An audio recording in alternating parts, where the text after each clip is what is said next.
Hello friends, मैं हूं Dev Kumar Sahu and स्वागत है देव साइंस स्पार्क पर। आज हम डिस्कस करेंगे क्या कंसंट्रेशन एक्सप्रेशन का नेक्स्ट टॉपिक है जो कि पीपीएम है, पार्ट्स पर मिलियन, नॉर्मेलिटी जिसको हिंदी में नॉर्मलता कहते हैं, डाइल्यूशन देखेंगे और क्या देखेंगे, कंसंट्रेशन ऑफ आयन देखेंगे। पार्ट्स पर million, ppm. ppm is weight of solute present in million gram of solution, अर्थात 10 की पावर 6 ग्राम ऑफ सोल्यूशन में जो सॉल्यूट का वेट प्रेजेंट होता है उसको पीपीएम कहते हैं, पार्ट्स पर मिलियन कहते हैं। इसको कब यूज़ करेंगे पीपीएम को हम तब यूज़ करते हैं जब कंसंट्रेशन क्या हो, बहुत ही कम हो, अर्थात क्या हो, बहुत ही डाइल्यूट सोल्यूशन हो, राइट। पीपीएम जो होता है क्या होता है, टेम्परेचर इंडिपेंडेंट होता है, टेम्परेचर पर डिपेंड नहीं करता। पीपीएम का अगर हम फार्मूला देखें तो ये क्या होता है, पीपीएम इक्वल टू होता है वेट ऑफ सॉल्यूट किसमें, ग्राम में, अपन वेट ऑफ सोल्यूशन किसमें, ग्राम में, इंटू 10 की पावर 6। 10 की पावर 6 मतलब होते हैं मिलियंस। पीपीएम इक्वल टू क्या होता है, wait of solute in gram upon wait of solution in gram into 10 की पावर 6, राइट। अब चूंकि हमको ये पता है क्या कि W/W क्या परसेंट, W/W इक्वल टू हम क्या पढ़े थे, वेट ऑफ सॉल्यूट ग्राम में अपन वेट ऑफ सोल्यूशन ग्राम में पढ़े थे, इंटू 100 पढ़े थे, क्या पढ़े थे यहाँ पर ये 100 था। तो चूंकि यहाँ से 2 जीरो ले लेंगे 100 बनाने के लिए, तो W/W हो गया परसेंट, और इधर कितना बचा 10 की पावर 6 से यहाँ 10 की पावर 4 बचे क्या, यस।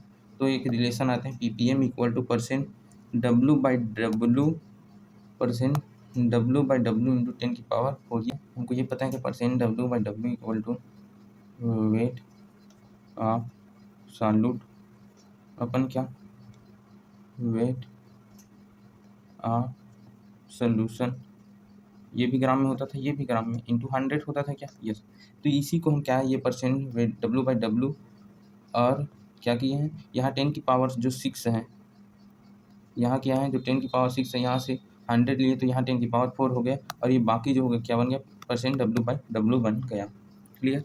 अब हम आगे देखते हैं क्या, ओके। अगर एक बात याद रखा, यहाँ 10 की पावर 6 की जगह हम अगर 10 की पावर 9 हो गया, क्या वेट ऑफ सोल्यूशन क्या होगा, 10 की पावर 9, तो इसको हम पार्ट्स पर बिलियन कहते हैं। कितना कहते हैं, बिलियन कहेंगे। और ये 10 की पावर 6 के स्थान पर अगर 10 की पावर 12 ग्राम हो गया, तब हम इसको क्या कहेंगे, वेट ऑफ सोल्यूशन अगर 10 की पावर 10 हुआ तो इसको पार्ट्स पर ट्रिलियन कहते हैं। समझ में आया, ओके। तो अब हम पढ़ेंगे क्या, नॉर्मेलिटी।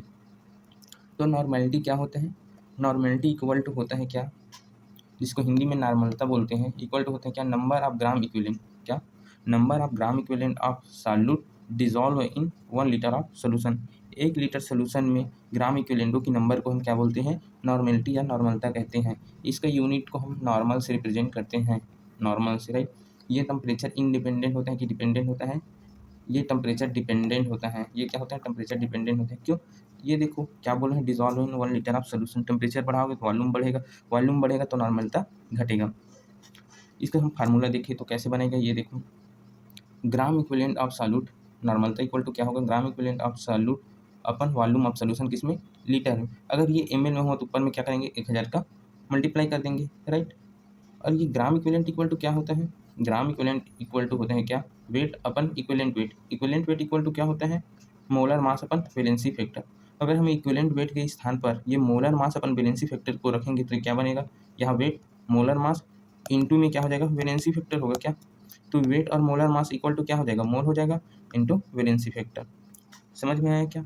तो ग्राम इक्विवेलेंट इक्वल टू क्या होता है, weight upon equivalent weight equal to होता है क्या, molar mass upon valency factor.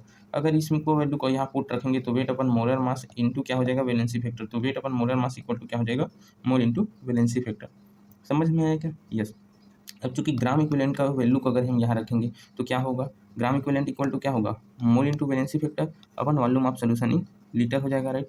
तो नॉर्मेलिटी इक्वल टू क्या हो जाएगा, मोलेलिटी, चूंकि mole in volume of solution क्या होता है, mole upon volume of solution equal to molality होता है कि मोलारिटी होता है, मोलारिटी होता है, सॉरी यहाँ मिसप्रिंट है।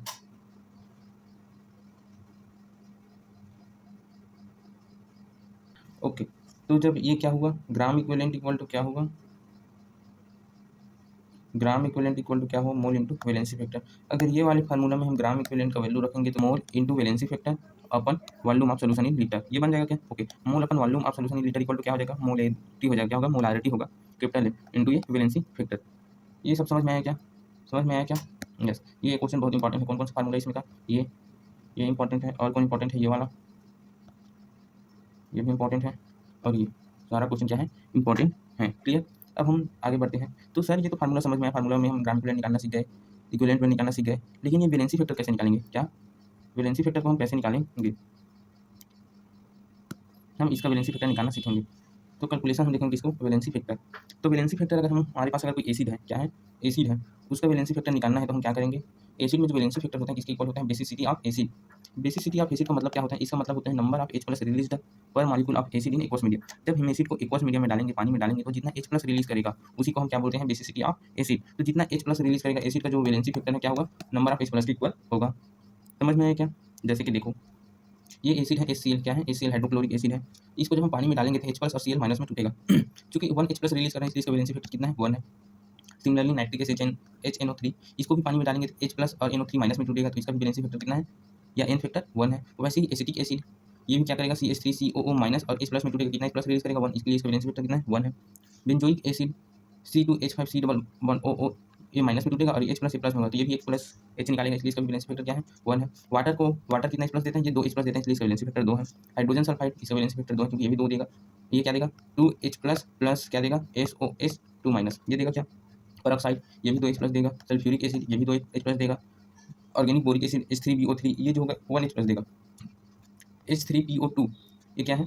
फास्फोरस के ऑक्सो कंपाउंड है। तो फास्फोरस के जो ऑक्सो कंपाउंड H3PO2 है, ये जो होता है 1 H प्लस देगा, इसलिए इसका वैलेंसी फैक्टर 1 है। जैसे इसको याद रखना है, यहाँ ये देखो, इसमें H3P जो होगा तीनों में कॉमन है। डिफरेंस क्या है? H2 जो ऑक्सीजन है इसमें 2 है, इसमें भी, इसमें यहाँ ये डबल, ये क्या है? यहाँ गलत लिखा गया इससे, है ना?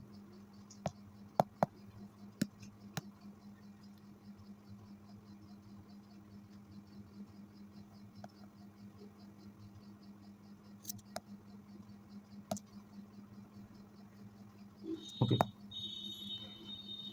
हाँ, H3PO2 का कितना होगा? यहाँ 2 ऑक्सीजन है, 3 का valency factor 1, 1 H plus release करेगा। H3PO3 का 2 होता है, H3PO4 का 3 होता है वैलेंसी फैक्टर। ये तीनों को कैसे याद करेंगे? इसको याद करने का तरीका ये है कि जो ये फास्फोरस का जो ऑक्सो एसिड है, इसमें क्या होता है? ऑक्सीजन अगर 2 है तो 1 H प्लस रिलीज करेगा, ऑक्सीजन 3 है तो ये 2 H प्लस रिलीज करेगा, ऑक्सीजन 4 है तो ये 3 H प्लस रिलीज करेगा। इस तरह से आप क्या कर सकते हो, राइट? अगर हम बेस की बात करें, किसका बात करें? बेस की, तो इसका जो, इसमें हम कैसे इन फैक्टर देखेंगे या वैलेंसी फैक्टर? इसमें जो इन फैक्टर जो होता है किसके इक्वल होता है? Acidity of base. किसका? Acidity of base. Acidity of base का मतलब क्या होता है? इसका मतलब होता है क्या? Number of OH minus release per molecule of base in aqueous medium.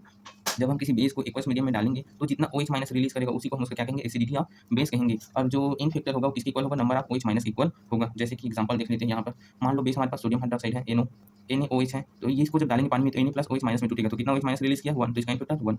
वैसे पोटेशियम हाइड्रोक्साइड को K प्लस OH माइनस में टूटेगा पानी में डालेंगे तो इसका भी इसलिए 1H माइनस टूटा, इसलिए क्या होगा? ये वैलेंसी फैक्टर 1 होगा। बेरिलियम हाइड्रोक्साइड को भी पानी में डालेंगे तो ये बेरिलियम 2 प्लस और 2 OH माइनस, अर्थात 2 H माइनस में टूटेगा, इसलिए इसका वैलेंसी फैक्टर कितना है? 2 है। कैल्शियम हाइड्रोक्साइड सिमिलर बेरिलियम का फैमिली का है, इसका भी 2 होगा। एल्युमिनियम हाइड्रोक्साइड, इसको जब पानी में डालेंगे तो Al3 प्लस टूटेगा और 3 OH माइनस बनेगा, अर्थात 3 OH माइनस रिलीज करेंगे, इसलिए इसका वैलेंसी फैक्टर 3 है।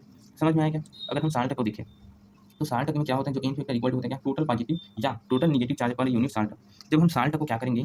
पानी में डालेंगे, तो जितना टोटल पॉजिटिव या टोटल नेगेटिव, कोई एक लेना है ना, कि टोटल पॉजिटिव चार्ज ले लो या टोटल नेगेटिव चार्ज ले लो। कोई भी एलिमेंट को जब हम क्या करते हैं, जो न्यूट्रल होता है उसको जब पानी में डालते हैं तो आयन में टूटता है। इसका मतलब ये नहीं होता कि उसमें नेगेटिव चार्ज ज़्यादा हो जाएगा या पॉजिटिव चार्ज ज़्यादा हो जाएगा। वो क्या होगा? इक्वल होगा। जितना पॉजिटिव चार्ज टूटेगा उतना नेगेटिव चार्ज होगा और टोटली वो क्या हो जाएगा? साल्ट में न्यूट्रल हो जाएगा। समझ में आया क्या?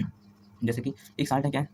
सोडियम क्लोराइड, तो इसको जब हम पानी में डालेंगे N प्लस और Cl माइनस में टूटेगा, तो कितना पॉजिटिव चार्ज बना? 1, और कितना नेगेटिव चार्ज? 1। तो एक तो हम पॉजिटिव चार्ज को ले सकते हैं या तो नेगेटिव, कोई एक लेंगे। कितना है? 1, तो इसका वैलेंसी फैक्टर 1। वैसे ही कैल्शियम क्लोराइड, इसको जब पानी में डालेंगे तो कैसे टूटेगा? कैल्शियम 2 प्लस और 2 Cl माइनस, तो टोटल पॉजिटिव चार्ज कितना होगा? 2, और टोटल नेगेटिव चार्ज ये 2 गुणित 1 अर्थात 1 है। टोटल नेगेटिव चार्ज कितना होगा? 2 माइनस 1, तो कितना होगा? 2 ही होगा, राइट? तो क्या है? 2। वैसे कैल्शियम सल्फेट को तोड़ेंगे तो इसमें टूटेगा 2K प्लस और SO4 2 माइनस, तो कितना पॉजिटिव चार्ज है? इसमें 2 पॉजिटिव चार्ज है, ये 2 गुणित 1, ये 1 गुणित 2, तो कितना होगा? 2 होगा, राइट? मैग्नीशियम कार्बोनेट को तोड़ेंगे तो Mg2 प्लस और CO3 2 माइनस, अभी वैलेंसी फैक्टर 2 है क्योंकि टोटल पॉजिटिव चार्ज और टोटल नेगेटिव चार्ज 2 है। एल्युमिनियम ट्राइक्लोराइड को तोड़ेंगे तो किसमें टूटेगा? ये टूटेगा Al3 प्लस और 3Cl माइनस में, इसका वैलेंसी फैक्टर 6 है। और डाई एल्युमिनियम सल्फेट और Al2SO4 3 वोल्ट ट्राई को तोड़ेंगे तो किसमें टूटेगा? 2Al प्लस 3 और 3SO4 2 माइनस, तो कितना पॉजिटिव चार्ज है? 2 गुणित 3 करेंगे तो 6 आएगा, 3 गुणित 2 करेंगे तो 6 आएगा। तो टोटल पॉजिटिव चार्ज है, टोटल नेगेटिव चार्ज है, तो कोई एक लेंगे तो ये 6 है इसका वैलेंसी फैक्टर। ये कैसे टूटता है इसको आप कैसे जानोगे? जो यहाँ लिखा होता है, जैसे ये x है तो ये जब हम इसको तोड़ेंगे, इसमें तोड़ेंगे तो एक से कहाँ चला जाएगा? ये सामने में चला जाएगा, राइट। और ये जो y है वो b के सामने में चला जाएगा, ये देखो ये b के सामने में क्या आ जाएगा y, और जो ये x है जो b के ऊपर चला जाएगा माइनस में, और जो ये y है वो एक ऊपर चला जाएगा प्लस में। जैसे देखो यहाँ देखो 2, ये 2 यहाँ सामने आया, ये देखो, और इसका जो 3 है इसके प्लस में आ जाएगा, ये देखो, समझ में आया? और इसका ये 3 इसके सामने में आया, ये देखो, और ये 2 जो होगा इसके ऊपर चला जाएगा माइनस में, इस तरह से, समझ में आएगा? ओके, तो ये क्लियर हुआ क्या? जो एसिड और बेस दोनों को मिलाते हैं क्या बनता है? साल्ट बनता है और वाटर। जो साल्ट में जो प्लस चार्ज आता है ये वाला सोडियम कहाँ से आया है? बेस से आया है, ये देखो सोडियम यहाँ से Na+ आया है, और जो साल्ट में जो नेगेटिव चार्ज आया है वो कहाँ से आया है? एसिड से आया है। इसको याद रखना ना, आपको एसिड कहीं जगह कहीं पर मिल सकता है जानकारी के लिए। क्लियर? अब हम आगे बढ़ते हैं, क्या डाइल्यूशन देखते हैं। क्या देखते हैं? Dilution of solution. विलियन की क्या डाइल्यूशन देखेंगे हम। विलियन की सांद्रता में कमी को हम डाइल्यूशन कहते हैं। क्या तो डाइल्यूशन क्या होता है? डाइल्यूशन ऑफ सोल्यूशन, जब कोई सोल्यूशन है, मान लो ये क्या है, कोई सोल्यूशन है, उसमें हम सॉल्वेंट ऐड कर दिए, तो इसी को हम क्या कहेंगे? डाइल्यूशन कहेंगे। इस addition of solvent in solution, उसको हम क्या बोलते हैं? डाइल्यूशन कहते हैं। जैसे हम इसमें सॉल्वेंट ज़्यादा डालें तो क्या इसका वॉल्यूम जो V1 था वो इसका वॉल्यूम चेंज हो जाएगा, V2 हो जाएगा, कुछ वॉल्यूम बढ़ेगा क्या? Yes sir. तो जब हम डाइल्यूशन करते हैं तो कंसंट्रेशन जो होता है क्या होगा? डिक्रीज हो जाता है। क्या हो जाता है? डिक्रीज हो जाता है। क्या? कंसंट्रेशन। जैसे कि मान लो इसका वॉल्यूम V1 था, इसमें हम सॉल्वेंट मिला दिया तो इसका वॉल्यूम क्या हो जाएगा? V2 हो गया, कुछ बढ़ेगा। इसका कंसंट्रेशन पहले M1 था, अब इसका कंसंट्रेशन क्या हो जाएगा? M2 हो जाएगा। कंसंट्रेशन क्या होगा? घट जाएगा। क्यों? क्योंकि आप पढ़े ना कंसंट्रेशन जैसे मोलारिटी बोलते हैं, तो molarity equal to mole of solute upon volume of solution. तो वॉल्यूम जब बढ़ेगा तो कंसंट्रेशन तो घटेगा ना, राइट। लेकिन एक बात याद रखना, सॉल्वेंट मिलाने से क्या मोल ऑफ सॉल्यूट में कोई फर्क पड़ेगा? नहीं। तो मोल ऑफ सॉल्यूट बिफोर डाइल्यूशन, इस स्टेट में जितना मोल ऑफ सॉल्यूट होगा, सॉल्वेंट एस्टर मिलाने के बाद भी जो मोल ऑफ सॉल्यूट क्या होगा? सेम होगा। इस बात को याद रखना, जो mole of solute before dilution फिर mole of solute after dilution क्या होगा? सेम होगा, राइट। क्या होगा? सेम होगा। अब mole of solute equal to क्या होगा? Mole of solute equal to molarity into volume हो जाएगा। क्या कैसे? ये आपको पता है क्या? मोलारिटी इक्वल टू क्या होता था? मोल of solute upon volume of solution, यही होता था। अगर हम मोल ऑफ सॉल्यूट लिखें तो क्या लिखेंगे? मोलारिटी इनटू वॉल्यूम लिखेंगे। क्या? यस। तो इसी को मैं बोल रहा हूँ, क्या इसी को बोल रहा हूँ, जो mole of solute before dilution and mole of solute after dilution same है। जब यहाँ मैं मोल का वैल्यू रखूंगा तो क्या होगा? M1V1 हो जाएगा, और क्या हो जाएगा? यहाँ मैं इनका वैल्यू रखूंगा तो M2V2 हो जाएगा। समझ में आया क्या? ये वाला M1V1 इक्वल टू M2V2 हो जाएगा। वैसे ही नॉर्मलता क्या होगा? नॉर्मेलिटी इक्वल टू क्या होता है? मोलारिटी इनटू वैलेंसी फैक्टर होता है। क्या? तो मोलारिटी इक्वल टू क्या हो जाएगा? नॉर्मेलिटी अपन वैलेंसी फैक्टर। तो यहाँ पर अगर हम मोलारिटी M1 का वैल्यू रखें N1, और अपन ये क्या होगा? नीचे में वैलेंसी फैक्टर होगा, M2 का वैल्यू क्या होगा? N2 अपन वैलेंसी फैक्टर। तो ये वैलेंसी फैक्टर कट जाएगा, राइट। तो बचा क्या? N1V1 equal to N2V2। ये बात को याद रखना। ये क्वेश्चन क्या है? ये फॉर्मूला इंपॉर्टेंट है, इससे क्वेश्चन आता है, इसको क्या करना है आप दोनों को? इंपॉर्टेंट है, याद रखना। क्लियर? समझ में आया? अब हम आगे देखते हैं, क्या वॉल्यूम स्ट्रेंथ। क्या देखते हैं? Volume strength. Volume strength of peroxide, ये क्या होता है? ये होता है क्या? वॉल्यूम ऑक्सीजन इन लीटर में, कब? एसटीपी पर released by 1 litre of peroxide. Peroxide बोले तो H2O2। तो 1 लीटर पेरोक्साइड एसटीपी पर जितना वॉल्यूम ऑफ ऑक्सीजन रिलीज करेगा उसी को हम क्या बोलेंगे? वॉल्यूम स्ट्रेंथ ऑफ पेरोक्साइड कहेंगे। क्लियर? जैसे कि ये हमारे पेरोक्साइड है, ये जो होगा एसटीपी पर standard temperature and pressure, standard temperature and pressure. STP equal to क्या होता है? एसटीपी इक्वल टू होता है क्या? Standard temperature and pressure. Standard temperature and pressure होता है। तो स्टैंडर्ड टेम्परेचर कितना होता है? ये होता है क्या? ये होता है क्या? स्टैंडर्ड टेम्परेचर जो होता है वो क्या होता है? 27 डिग्री, और प्रेशर क्या होता है? 1 एटमॉस्फेयर होता है। क्लियर? क्या? ओके। तो स्टैंडर्ड टेम्परेचर एंड प्रेशर पर जो क्या होता है? पेरोक्साइड को जब हम कितना जितना वॉल्यूम ऑफ ऑक्सीजन रिलीज करेगा उसी को हम क्या कहेंगे? उसका वॉल्यूम स्ट्रेंथ। जैसे मान लो यहाँ 1 लीटर पेरोक्साइड है, वो स्टैंडर्ड टेम्परेचर एंड प्रेशर पर कितना वॉल्यूम ऑफ ऑक्सीजन रिलीज कर रहे हैं? Half volume of oxygen, 1/2। इसका मतलब हाफ लीटर। जैसे यहाँ 1 लीटर है तो आधा लीटर रिलीज कर रहे हैं ऑक्सीजन, यहाँ जब हम 2 लीटर करेंगे तो यहाँ ये 2 आएगा, 2 कर जाएगा तो 1 लीटर ऑक्सीजन रिलीज होगा। उसी को हम बोलते हैं क्या? Volume strength. जैसे कि अगर आपको कोई मेडिसिन है, जैसे कोई सिरप आप ले रहे हो मेडिकल शॉप से, अगर उसमें लिखा है क्या? 20 वॉल्यूम H2O2, क्या लिखा है? 20 वॉल्यूम H2O2। इसका मतलब क्या हुआ? जो 1 लीटर जो सोल्यूशन है किसका? पेरोक्साइड का, वो कितना रिलीज कर रहे हैं ऑक्सीजन? 20 लीटर ऑक्सीजन रिलीज करेगा। समझ में आया क्या? 1 लीटर पेरोक्साइड जो सोल्यूशन है वो रिलीज करेगा कितना? 20 लीटर ऑक्सीजन एट एसटीपी पर। वैसे अगर 10 वॉल्यूम H2O2 लिखा होगा तो 1 लीटर जो पेरोक्साइड सोल्यूशन होगा वो रिलीज करेगा कितना? 10 litre oxygen at STP, right. तो हम वॉल्यूम स्ट्रेंथ का कुछ फार्मूला देख लेते हैं। तो वॉल्यूम स्ट्रेंथ को हम V से रिप्रेजेंट करते हैं। किससे रिप्रेजेंट करते हैं? V से। तो इसका क्या फार्मूला बनता है? मास ऑफ सॉल्यूट, इसमें ग्राम में, अपन volume of solution in litre में, राइट। तो मास ऑफ सॉल्यूट से हम क्या मोल निकाल सकते हैं? इस तरह से मोल इंटू मोलिकुलर मास। तो यहाँ इसको हम ऐसे भी लिख सकते हैं, volume strength equal to mole into molecular mass अपन volume of solution in litre. Okay. एक रिलेशन बहुत ही इंपॉर्टेंट है ये वाला रिलेशन, मोलारिटी और वॉल्यूम स्ट्रेंथ में। क्या? जो मोलारिटी इक्वल टू क्या होता है? Volume strength divide by 11.2। और इसी से हम ये वाला क्या निकाल सकते हैं? फार्मूला। क्योंकि मोलारिटी हमको पता है कि normality equal to molarity into valency factor. Yes sir. तो यहाँ नॉर्मलिटी रखेंगे और मोलारिटी इक्वल टू ये क्या है? वॉल्यूम स्ट्रेंथ अपन 11.2 को यहाँ रख देंगे इनटू ये वैलेंसी फैक्टर, जो पेरोक्साइड का जो वैलेंसी फैक्टर होता है वो कितना होता है? 2। यहाँ 2, तो 2 डिवाइड बाय 11.2 करेंगे तो कितना आ जाएगा? 5.6 आ जाएगा। और मोलर मास ऑफ पेरोक्साइड जो होता है 34 होता है, और इसका जो वैलेंसी फैक्टर होता है वो कितना होता है? 2 होता है। समझ में आया क्या? समझ में आएगा? यहाँ क्या बोला? Normality equal to molarity into valency factor है। तो मोलारिटी इक्वल टू क्या है? यहाँ पर मोलारिटी इक्वल टू क्या? Volume strength 11/11.2 into valency factor जो पेरोक्साइड का 2। इसको जब हम इससे काटेंगे तो ये कितना आएगा? Normality equal to volume strength divide by 5.6। ये बोल रहा हूँ मैं। समझ में आया क्या? ओके। तो आगे बढ़ते हैं, क्या कंसंट्रेशन ऑफ आयन। जो आयन्स होगा, कंसंट्रेशन ऑफ आयन देखेंगे। जो आयन है उसमें हम कैसे कंसंट्रेशन निकालेंगे। तो जो कंसंट्रेशन ऑफ एनी आयन इसके इक्वल होता है concentration of salt into number of ion per unit salt. तो कोई साल्ट है उसको जब पानी में डालेंगे, मान लो कोई साल्ट है क्या, सोडियम बाइकार्बोनेट, सॉरी कोई साल्ट मान लेते हैं सोडियम कार्बोनेट। जैसे हम इसको पानी में डालेंगे तो किसमें टूटेगा, ये 2 सामने आ जाएगा, 2Na प्लस और प्लस CO3 माइनस। इसमें मत बोल देना कि 3 सामने मत, ये पूरा एक ही क्या है कंपाउंड है, एक ही कंपाउंड है, राइट, कार्बोनेट, राइट। तो क्या है सोडियम कार्बोनेट, तो ये 2 सामने में आएगा तो 2Na plus plus CO3 2 minus. तो कोई भी साल्ट को जब हम पानी में डालेंगे तो किसमें टूट जाएगा, अपने आयन में। तो उस आयन को मान लीजिए सोडियम आयन का हमको मान लीजिए कंसंट्रेशन निकालना है, क्या कंसंट्रेशन ऑफ सोडियम आयन। तो क्या करेंगे, कंसंट्रेशन ऑफ साल्ट लिखेंगे, इसका साल्ट का कंसंट्रेशन मान लो कितना दिया हमको 1 मोल पर लीटर दे दिया, कितना दे दिया कंसंट्रेशन 1 मोल पर लीटर दिया है मोलारिटी। तो हम क्या करेंगे, इस साल्ट का कंसंट्रेशन लिखेंगे, ये देखो 1 मोल कंसंट्रेशन ऑफ साल्ट है into number of ion of Na plus. तो कितना Na प्लस है, 2 Na प्लस है यहाँ 2। तो इसका कंसंट्रेशन ऑफ Na प्लस कितना आ जाएगा हमारे पास 2 मोलर आ जाएगा। उसी तरह CO3 2 माइनस अगर हमको कंसंट्रेशन निकालना है तो क्या करेंगे concentration of CO3 2 minus equal to concentration of salt जो कि 1 मोलर है, राइट। और नंबर ऑफ आयन, कितना नंबर ऑफ आयन है कार्बोनेट का, ये 1 है, तो 1। तो इसका जो कंसंट्रेशन आएगा वो कितना आएगा 1 मोलर आया। समझ में आया क्या, यस। चलो अब हम कुछ क्वेश्चन करते हैं। ओके, चलो हम हमारा सबसे पहला क्वेश्चन क्या है इसको देख लेते हैं। व्हाट इज कंसंट्रेशन किसमें, ppm में, यदि 0.025 gram of KCl is dissolve in 100 gram of water. Okay, तो क्या पूछा यहाँ कंसंट्रेशन पूछे किसमें, ppm में, जब 0.025 ग्राम पोटेशियम क्लोराइड डिजॉल्व होगा जब 100 ग्राम ऑफ वाटर में। ओके, तो हम कैसे इसको सॉल्व करेंगे, इसको हम सिंपल ही है सॉल्व कर सकते हैं। कैसा, क्या क्या गिवन है हमको, गिवन है क्या, वेट गिवन है 0.025 ग्राम किसका, KCl का, और क्या गिवन है, और हमको गिवन है क्या, वाटर का वेट गिवन है, सोल्यूशन का वेट गिवन है 100 ग्राम H2O गिवन है। और क्या पूछा है हमको, आस्क है क्या, ppm पूछा है, ये पूछे हैं। तो क्या होता है सोल्यूशन इसका हम कैसे कर सकते हैं, हमको पता है क्या, ppm इक्वल टू होता है क्या, वेट ऑफ सॉल्यूट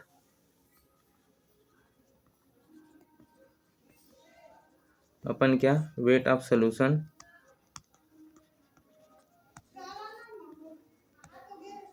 इंटू 10 की पावर 6। तो यहाँ पर वेट ऑफ सॉल्यूट कितना दिया है, ये है क्या, पोटेशियम क्लोराइड। ओके, जो कितना दिया है 0.025 gram. Weight of solution, weight of solution ये क्या होगा, जो वाटर है, ये जो हमारे पास ये वाटर है कितना 100 ग्राम जल, ये तो सॉल्वेंट है सर, विलायक है। हमको किसका रखना है सोल्यूशन, चूँकि वेट ऑफ सॉल्यूट का जो वेट है बहुत ही कम है, इसलिए हम सॉल्वेंट का ही वेट को रख देंगे। तो क्या हो जाएगा 100 ग्राम इंटू 10 की पावर 6। तो इसको जब हम सॉल्व करेंगे, ये 2 जीरो और इसका 2 जीरो कम होगा तो कितना बचेगा 0.025 इंटू 10 की पावर 4। तो यहाँ जब हम ये दशमलव के बाद कितना डिजिट है, 3 डिजिट, इसको इधर ले जाएंगे बाहर तो इसका 3 जीरो कम हो जाएगा। तो ये कितना आंसर आएगा 25 इंटू 10, अर्थात ये कितना आ जाएगा 250 आ जाएगा। ये हमारा क्या है आंसर, इतना कंसंट्रेशन आया। Clear, okay. अब हमारा नेक्स्ट क्वेश्चन क्या है, हमारा नेक्स्ट क्वेश्चन है अपना क्या, ये देखते हैं क्या बोले नेक्स्ट क्वेश्चन में। 500 ग्राम क्या है, टूथपेस्ट सिंपल है उसके पास क्या है 0.2 ग्राम फ्लोराइड है कंसंट्रेशन। तो क्या पूछा है, what concentration of fluoride ion in term of ppm term में कंसंट्रेशन पूछा है। तो क्या करोगे, सिंपल है क्या, हमको तो क्या क्या गिवन है क्वेश्चन में, गिवन है सैंपल का वेट गिवन है, अर्थात सोल्यूशन है, ये सैंपल क्या है सोल्यूशन है, इसका वेट कितना गिवन है 500 ग्राम। और क्या गिवन है, फ्लोराइड सॉल्यूट का वेट गिवन है, जो सॉल्यूट है उसका क्या गिवन है, वेट गिवन है, वो कितना गिवन है, ये गिवन है 0.2 ग्राम। हमको क्या पूछा है, ppm पूछा है। तो हम क्या है, हमको पता है ना, सिमिलर ऊपर वाले क्वेश्चन जैसे है क्या, यस, क्या है ppm इक्वल टू हम लिखेंगे क्या, weight of solute upon wait of solution into 10 की पावर 6।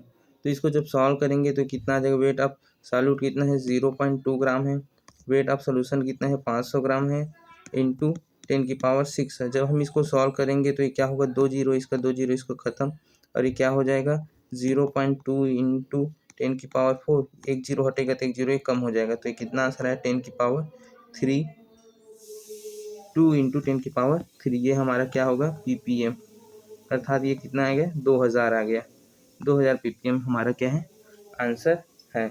समझ में आया क्या ये? यस। आगे बढ़ें। ओके, इसके बाद ये क्वेश्चन को देखते हैं क्या पूछा है इसमें।